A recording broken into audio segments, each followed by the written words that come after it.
सत्ता स्थापनेसाठी दावा करायलाच पाहिजे। इंडिया आघाडीच्या बैठकीसाठी मी उद्या दुपारनंतर जाईल, कारण बाहेरगावी जिंकलेले जे आमचे खासदार आहेत ते उद्या येतील। आज मुंबईतले खासदार मला भेटले, उद्या बाहेरगावचे खासदार येतील।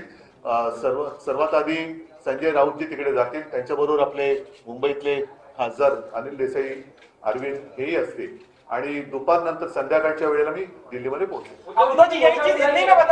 एक पुरी करतो मोठे विधान केले की सत्ता स्थापनेचा दावा करायला हवा, पण सत्ता स्थापनेचा दावा करणारा पंतप्रधान पदाचा चेहरा कोण असेल याविषयी त्याच्याबद्दलच उद्या बैठक होईल। आणि एक गोष्ट मी पहिल्या दिवसापासून सांगतो आहे, इंडिया आघाडी म्हणून आम्ही जेव्हा एक आघाडी तयार केली त्यावेळेला सर्वप्रथम आमच्यापैकी कोणीही आपण स्वतः पंतप्रधान पदासाठी इच्छुक आहे या मताचं नाही।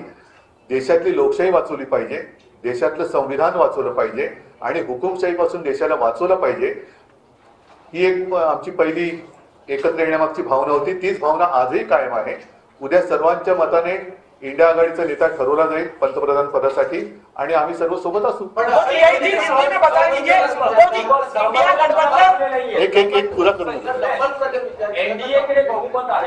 असं दाखवलं जातंय, परंतु अजूनही काही ठिकाणी जसं बिहार आहे, बिहारमध्ये मतमोजणी उशिरा सुरू झाली, तिचे निकाल अजून पूर्ण बाहेर यायचे।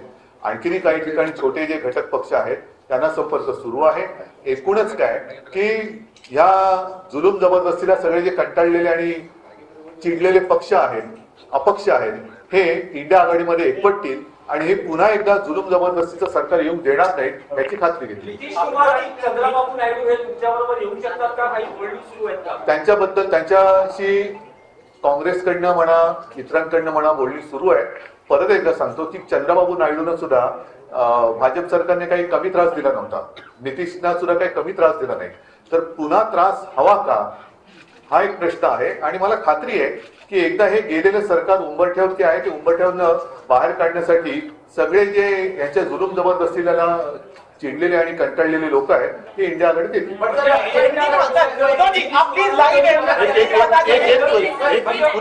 पुरा देतो आपको।